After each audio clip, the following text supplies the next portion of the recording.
말씀 우리 다 같이 한 목소리로 함께 합독하시겠습니다. 그때에 제자들이 예수께 나와 예수께서 한 어린아이를 불러 그들 가운데 세우시고 이르시되 진실로 너희에게 이르노니 너희가 돌이켜 어린아이들과 같이 되지 아니하면 결단코 천국에 들어가지 못하리라.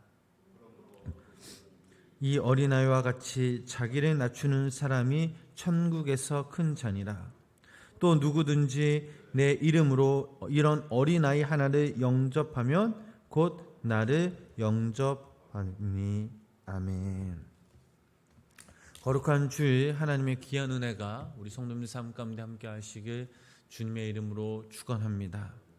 오늘 본문 말씀을 우리가 보면 어린아이를 통한 겸손과 또 인간 존중의 교훈을 기록하고 있습니다. 특별히 제자들이 주님께 천국에서는 누가 큰지를 묻는 것을 기회로 주셨습니다. 제자들의 이러한 질문은 그들이 여전히 현세적인 권력과 명예욕에 사로잡혀 있음을 보여주고 있습니다. 우리 본문 1절 말씀을 우리 다시 한번 우리 함께 읽어보도록 하겠습니다. 그때 제자들이 예수께 나와 이르되 천국에서는 누가 크니까? 아멘. 자, 이 질문을 보면 아직도 제자들이 영적으로 미성숙한 그런 상태에 있다라는 것을 우리는 볼 수 있습니다. 제자들의 관심이 어디에 있습니까? 누가 크냐 하는 것입니다. 천국에서 도대체 누가 크며 서열이 높은가? 바로 이것이 바로 제자들의 관심이었습니다. 1절 말씀에서 우리가 눈여겨볼 단어가 있습니다. 바로 그때에 라는 단어입니다. 이 단어에는 배경이 있습니다. 첫 번째로 예수님은 십자가에 못 박혀 돌아가실 그 시기가 임박했음을 보여주고 있습니다. 마태복음 17장 22절부터 23절 말씀을 보면 이런 말씀이 있습니다. 함께 그 말씀 읽어보겠습니다. 갈릴리에 모일 때에 예수께서 제자들에게 이르시되 인자가 장차 사람들의 손에 넘겨져 죽임을 당하고 제3일에 살아나리라 하시니 제자들이 매우 근심하더라. 아멘. 예수님은 가이사랴 빌보스의 그 고백 이후 처음으로 자신의 죽음을 예고하십니다. 내가 이제 곧 죽게 된다라는 말을 들은 제자들은 심히 두려워했다라고 기록되어 있습니다. 마가복음에는 그들이 예수님에게 다시 묻기조차 무서웠다라고 기록되어 있습니다. 예수님은 이제 십자가에 못 박히실 그 시기가 점점 임박해 오고 있습니다. 그리고 그 사실을 제자들에게 말씀하셨습니다. 그렇다면 이런 상황 가운데 예수님의 제자들이라면 예수님과 함께 고난을 생각하고 죽음을 안타까운 마음으로 같이 기도하면서 고민해 봐야 되지 않겠습니까? 그런데 바로 그때의 제자들은 천국에서 누가 크냐라는 관심을 가지고 심지어 서로 토론을 벌이며 예수님께 묻는 그런 상황에 이르렀습니다. 그때라는 말에 또 다른 배경이 있습니다. 마가복음 9장 33절부터 35절 말씀을 우리 함께 읽어보도록 하겠습니다. 가버나움에 이르러 집에 계실새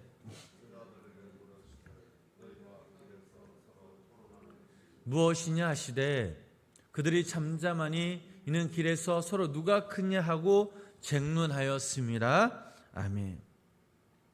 예수님과 함께 길을 가다가 뒤따라 오던 그 제자들 사이에 논쟁이 벌어졌습니다. 예수님은 집에 오셔서 제자들에게 묻습니다. 너희가 길에서 토론한 내용이 무엇이냐라고 물으셨을 때 제자들은 잠잠했습니다. 그렇다면 왜 이들이 침묵했을까요? 그들이 토론한 내용이 너무나 부끄러워 대답을 못했기 때문입니다. 또한 우리가 읽은 이 본문 1절 말씀에서 하나 더 생각해 봐야 할 것이 있습니다. 천국에서 누가 더 크냐라는 이 질문 자체가 잘못되었다라는 것입니다. 우리가 사는 이 세상은 서열과 계급이 존재합니다. 어찌 보면 이것이 조직을 그리고 나라를 이끄는 중요한 원리이기도 합니다. 그러나 천국에서는 이러한 것들이 없습니다. 보잘것없는 영혼이 없다라는 사실입니다. 그러므로 제자들의 이러한 질문은 아무런 의미 없는 질문이었습니다.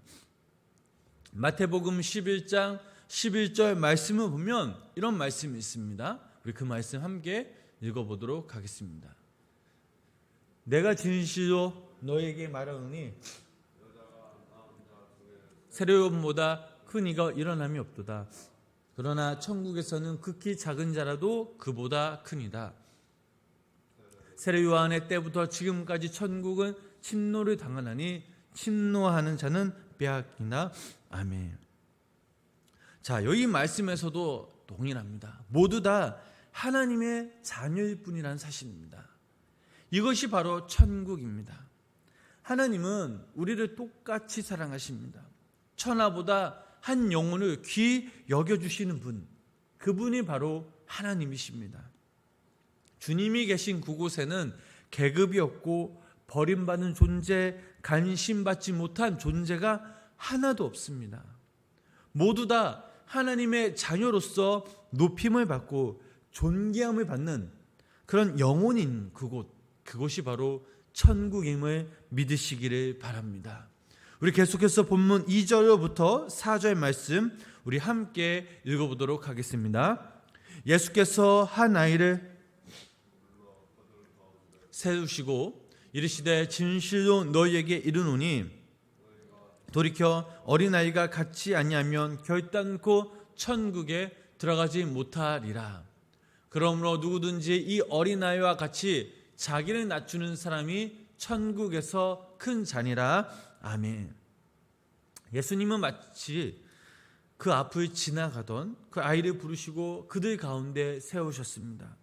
그리고는 너희가 이 어린아이와 같이 되지 않으면 결단코 천국에 들어갈 수 없다라고 말씀하셨습니다. 그런데 예수님이 말씀하실 때 진실로 너희에게 이르노니 라고 강조하시면서 말씀하셨고, 무엇보다 결단코 라는 이 단어에 확고한 의지로 말씀하신 것을 우리는 볼 수 있습니다. 그렇다면 예수님이 말씀하신 어린아이와 같아야 된다는 것은 무슨 뜻입니까?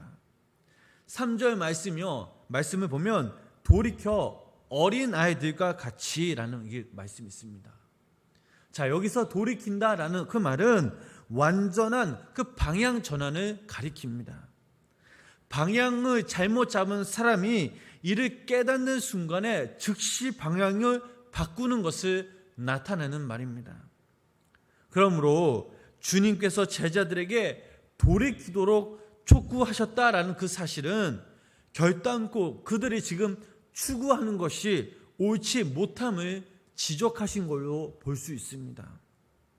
즉 천국에서의 서열에나 관심을 갖는 그들의 태도가 잘못되었음을 우회적으로 책망하신 것입니다. 특별히 그들의 천국에 들어가기 위해서는 어린아이가 같이 되어야만 한다는 것은 그들이 장성한 어른들로서 지금까지 가지고 있었던 가치관을 철저히 버려야 한다는 의미로 받아들일 수 있습니다. 이 제자들은 주님과 함께 하면서도 가치관이나 생각이 거의 변화가 없었던 이전과 같은 그런 모습이었습니다. 이것은 결코 작은 문제가 아닙니다. 성경에서 보면 그런즉 누구든지 그리스도 예수 안에 있으면 새로운 피조물이라 이전 것은 지나갔으니 보라 새 것이 되었도다 라고 말씀하셨습니다. 여기서 새롭다라는 이 말은 시간적인 새로움이 아닌 바로 본질적인 새로움을 나타냅니다. 따라서 주님의 제자가 되기 위해서는, 하나님의 제자가 되기 위해서는 우리의 가치관, 우리의 생각부터 바꾸어야 된다라는 사실입니다. 그리스도를 믿은 후 여전히 세속적인 가치관과 사고방식에 지배되고 있으면 그의 신앙은 심각한 문제가 있다라는 사실입니다. 그리스도를 알고 믿기 전에 어떤 가치관과 어떤 사고방식에 지배되었는가, 이것이 중요한 문제가 아닙니다. 그리스도를 믿어, 예수님을 믿어 하나님의 자녀가 된 지금도 이런 것들을 버리지 못한 것이 더 심각한 문제라는 사실입니다. 우리의 이전 것들이란 바로 허물과 죄뿐입니다. 그때 우리에게는 아무런 소망도 없었습니다. 죄는 사망이 따를 뿐입니다. 그러나 우리가 하나님의 자녀가 되었고 이제 돌이켜 우리의 세속적인 가치관, 사고, 그런 생각, 그런 방식들을 모두 다 버리고 주님께서 보여주신 그 삶을 우리가 본받아 하나님께 믿음으로 나아가면 우리는 반드시 저 천국에 들어갈 수 있음을 믿으시기를 바랍니다. 또한 4절 말씀을 보니 누구든지 이 어린 나와 같이 자기를 낮추는 자가 천국에서 큰 자라고 말씀하셨습니다. 천국에서 누가 큽니까? 제자들의 질문에 예수님께서 직접 답하셨습니다. 즉 어린아이와 같이 자기를 낮추는 사람이 천국에 들어갈 수 있고 큰 사람이라는 사실입니다. 천국의 질서는 계급과 서열이 아닌 바로 이 겸손입니다. 자기를 낮추는 것입니다. 그렇기에 주님께서 제자들에게 요구하신 것이 바로 이것입니다. 그들이 어떤 위치에 있든지 자기를 내세우거나 나타내지 말고 애쓰지 말고 알려진 그 자리에서 머물도록 겸손함으로 힘쓰라라는 것입니다.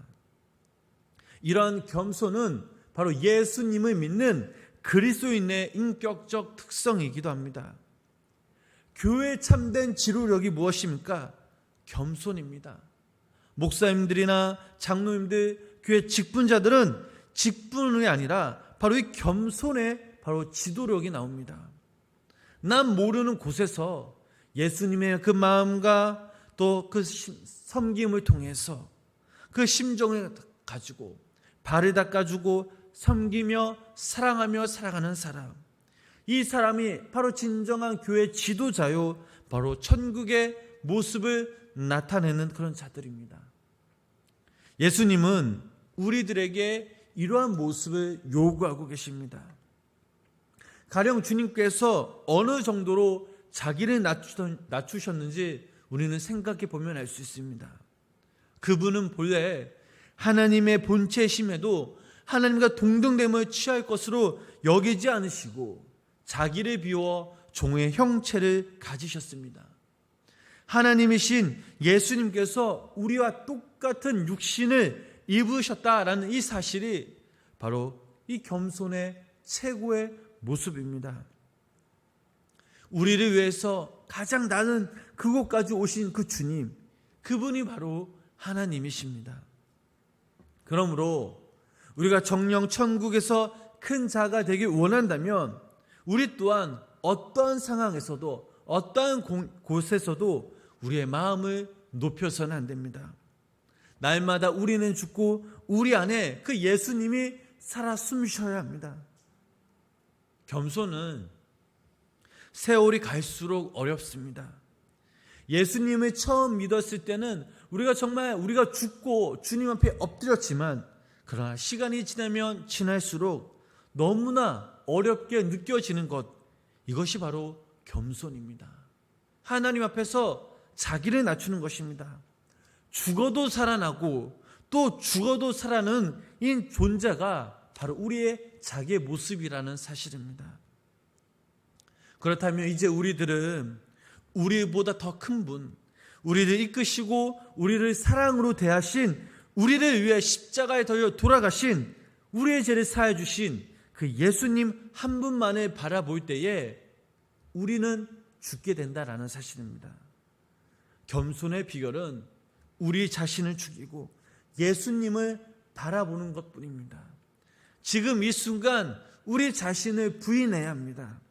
우리의 생각, 우리의 방법, 우리의 이런 감정이 있다면 이것을 우리는 하나님 죽여달게 해달라고 기도해야 합니다.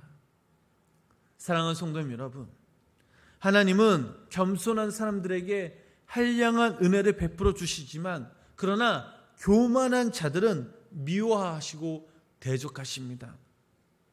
겸손을 최고의 미덕으로 우리가 알고 항상 언제 어디서 무엇을 하든지 자기를 낮추는 그 사람이 바로 저 천국에 들어갈 수 있음을 우리는 기억해야 합니다.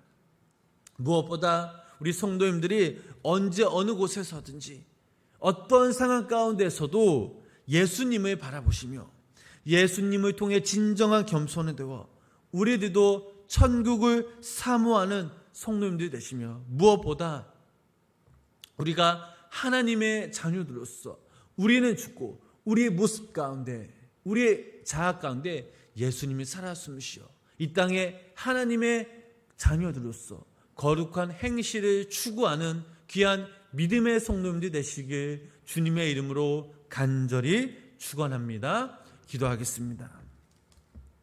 하나님 아버지, 오늘도 하루의 첫 시작을 예배로 시작하게 하심에 감사를 드립니다. 아버지 하나님, 오늘도 이 말씀을 통해서 우리가 다시 한번 깨워지고 부서져서 우리가 아버지 주님께 믿음으로 나아가게 하여 주시옵소서. 주님을 닮아가고 싶습니다. 주님이 걸어가신 그 길을 우리들도 함께 가고 싶습니다. 주님의 형상을 닮아 우리도 이 땅에서 천국을 사모하며 겸손함으로 늘 낮아져서 주님이 주신 이 귀한 사명 능히 잘 붙들어 감당할 수 있도록 주님 은혜 위에 은혜를 부어 주시옵소서. 오늘도 이 새벽 영상을 통해 또 아버지 하나님 주님의 전에서 함께 예배드리는 우리 성도의 삶 가운데 동일한 하나님께 은혜를 부어 주시고 아버지 하나님 오늘도 이 거룩한 복된 주일날 우리가 우리 각 가정에서 또 이곳에서 신령과 진정으로 예배하며 아버지의 이름을 부르며 하나님의 이름을 높이며 함께 참 기쁨과 참 영광을 돌리는 귀한 예배 그 자리에 우리가 함께 서게 하여 주시옵소서. 또 우리가 간구하는 모든 기도 제목들 하나님께 아뢰오니 하나님 우리의 기도에 귀 기울여 주시고 하나님의 그때 응답받는 은혜의 역사가 우리 가운데 임하게 하여 주시옵소서. 오늘 하루도 이 땅에 우리가 살아갈 때에 우리의 자신이 낮아지고 오직 겸손을 추구하면서 우리가 서로 사랑하며 섬기는 귀한 믿음의 성도님들 되게 하여 주시옵소서. 예수님의 이름으로 간절히 기도드렸습니다. 아멘. 우리 찬송가 300